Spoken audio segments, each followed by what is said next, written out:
Good day, everyone. Today we will tackle about The Sound and the Fury by William Faulkner. The Sound and the Fury by William Faulkner is a modernist novel published in 1929. The novel tells about the story of the Compson family who once great aristocratic southern family that has begun to break apart and fall into decline. The story is set in Faulkner's fictional town of Jefferson, Mississippi in the early 20th century. This story is break into four parts, which is part 1, part 2, part 3, and part 4.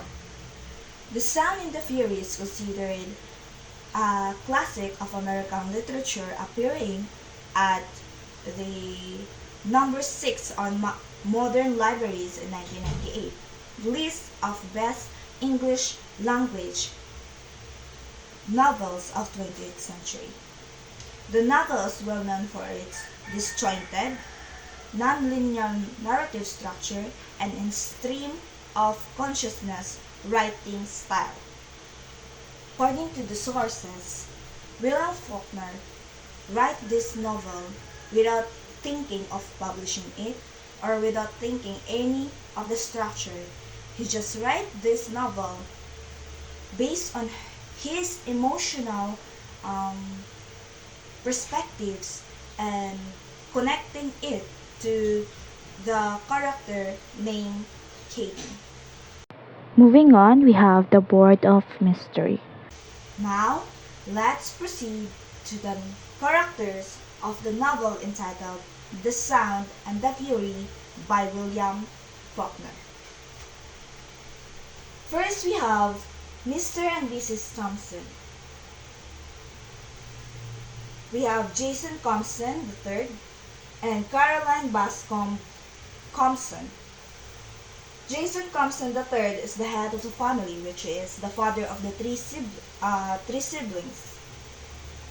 four siblings rather. He is an alcoholic lawyer who died in 1912. Caroline Bascom Compson. She is the wife and the mother of four Compson's children. Mrs. Compson shows little affection for her children and leaves most of their upbringing to the family servant named Dulcie. Next, we have the Compson siblings. The Compson siblings, we have first the eldest, Quentin Compson III, and the second child is none other than Candace, or known as Katie Compson. Next, we have Jason Compson IV, which is the third child of Mr. and Mrs. Compson. Next, we have Benjamin or Benji Compson, the youngest Compson child. The youngest Compson child, he has an intellectual disability that is a source of shame and embarrassment for his family. We have the other important characters. Miss Quentin Compson,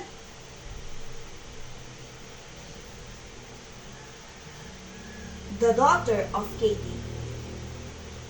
Next, we have Dulcie, the family servant.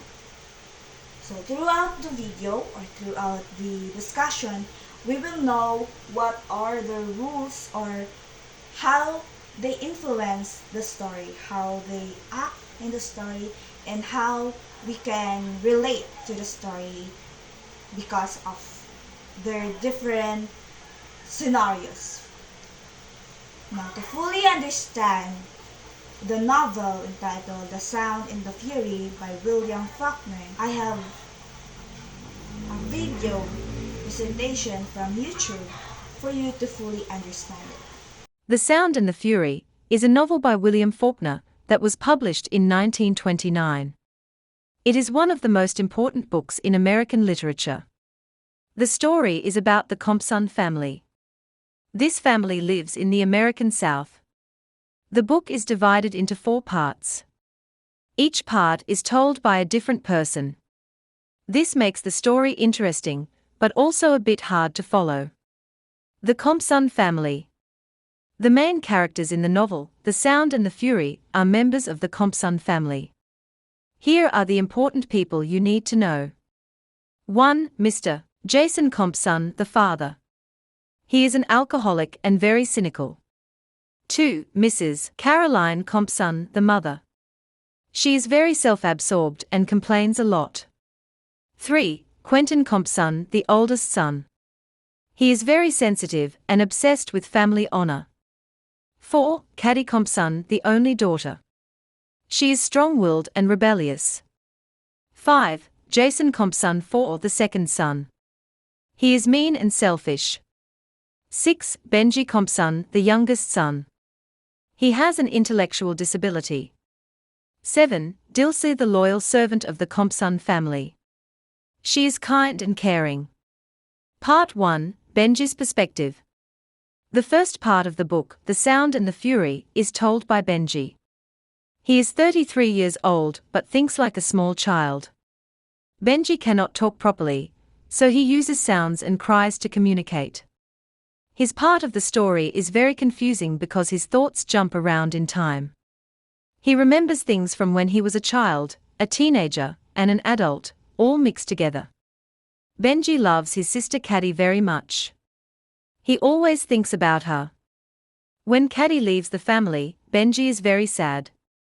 He does not understand why she is gone. Benji's memories show us the changes in the Compson family over many years. We see happy times and very sad times. Part 2. Quentin's perspective. The second part of the novel, The Sound and the Fury, is told by Quentin. He is a student at Harvard University. Quentin is very troubled. He loves his sister Caddy too, but in a different way. He is very upset that Caddy has a baby without being married. In his mind, this brings shame to the family. Quentin cannot deal with his feelings. He is obsessed with time. He keeps thinking about the past. Quentin wants to stop time because he cannot accept the changes. This part of the story shows his struggle with family honor and his own mental health. Quentin decides to end his life.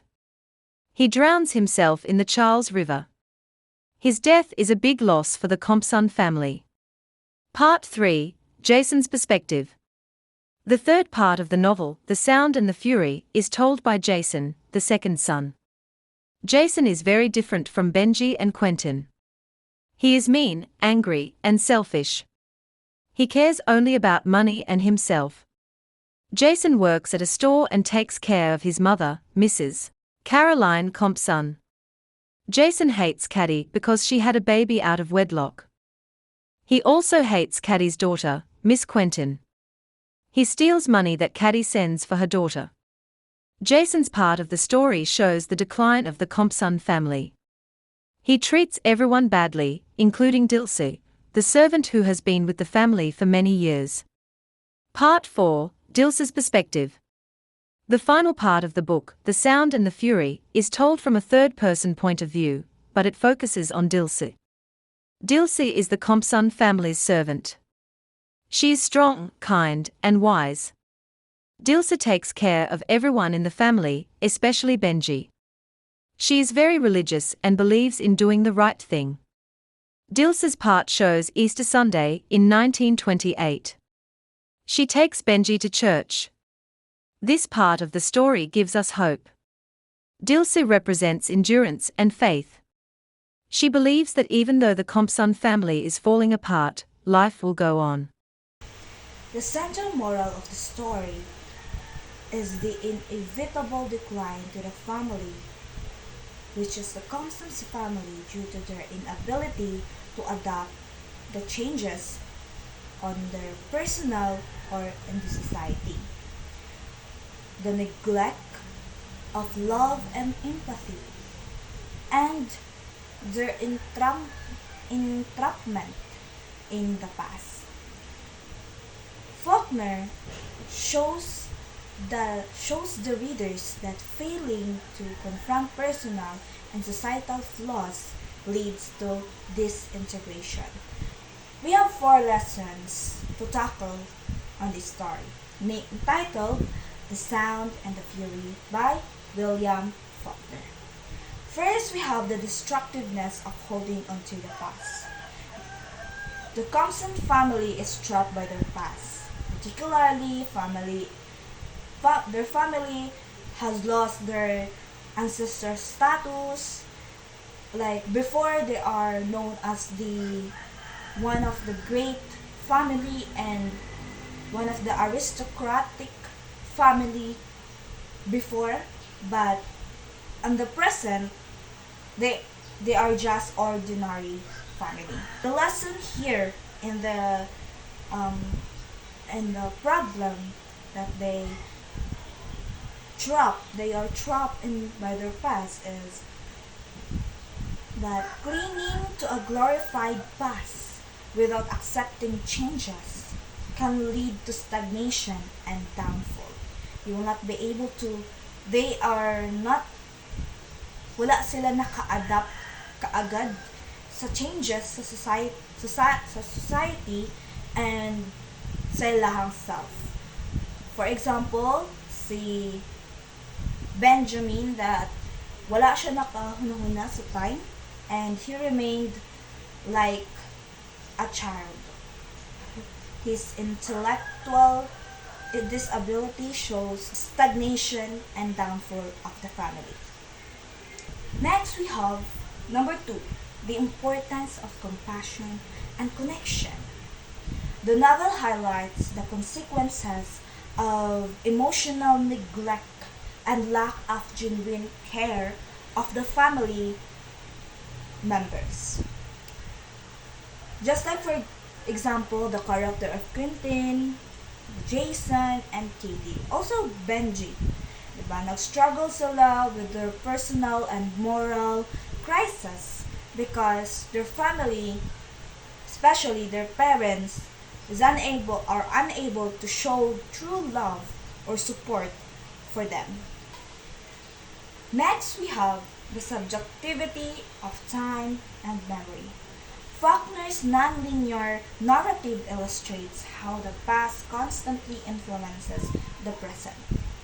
Diba? The lesson is that time is fluid. Continue na dyan na siya. It will never be stopped. You cannot stop time. And how we remember events can shape our reality and emotional experiences.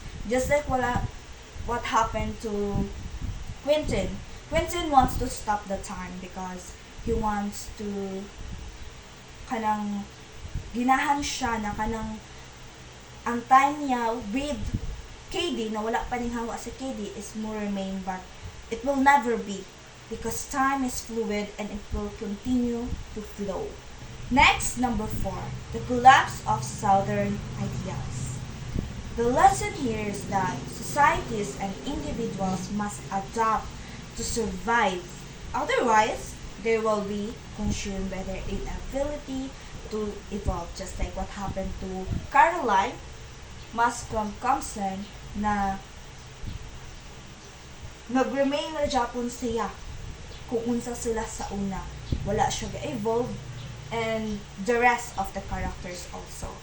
They are trapped to the past. Overall, The Sound and the Fury serves as a cautionary tale about the dangers of self-absorption, emotional isolation, and the inability to face both personal and societal realities. Okay? Don't be trapped on your past. It's okay to hold the memories of the past, but don't be trapped to those memories. Learn to adapt the realities, learn to adapt the present days. So that's all for the moral and the lesson of The Sound and the Fury by William Faulkner. Let's proceed to the symbolism of The Sound and the Fury by William Faulkner. I have here 4 pictures. I have here 4 pictures: the clock, the water, the house, and the tree. These 4 pictures have their own meaning. First, let's have the tree. The tree symbolizes the loss of Katie's innocence and the decay of the Southern aristocratic values that her brothers obsess over. Next, we have the broken watch. The broken watch represents the obsession with time. Quentin's and his family is trapped in the past. The inability to escape the past, that's what the broken watch, is representing. Next, we have water. The purity symbolizes both purity and the loss of it. Quentin's obsession with water, particularly rivers, foreshadows his own suicide by drowning and his desire to cleanse Katie's perceived sins. So that's what water represents: purity, cleansing of our sin. Next, we have the Thompson house. The Thompson house mirrors the deteriorating of the Thompson family's values and disintegration of the Southern traditions. They remain to the past. They remain old and didn't adapt the present. That are the symbolism of the story The Sound and the Fury by William Faulkner. The theme of the story is time and memory. Time and memory because Faulkner's illustrate through this story. Faulkner's illustrate the exploration of the characters on their past and how it shapes their identity and experiences in the present. Each character is trapped in their own memories in the past, especially Quentin and Sid and Benji, who were struggling in adapting the present, and they face their own consequences. Next is the decline of the Southern aristocracy. Faulkner critiques the decay of Southern values, especially those associated with honor, family, and tradition. The Thompson family, once a symbol of Southern aristocracy, they were once known as one of the great family during the Southern aristocracy, but being stagnant and not able to adopt the present, they face their own consequence, which is downfall. Next is the complexity of family bonds. They don't have any connections or anything in their family, which affect their own emotional experiences and their own decision making. Next is the loss of innocence. So, the best example for this is Katie, because Katie became pregnant without having a husband, and her actions serve as a catalyst for the family's downfall and reflecting Faulkner's themes, which is guilt, shame, and societal judgment. Next, we have the moral endurance. For this, we have Dilsey, the best example, embodies moral endurance and religious faith, because at the end of the story, she remains faithful and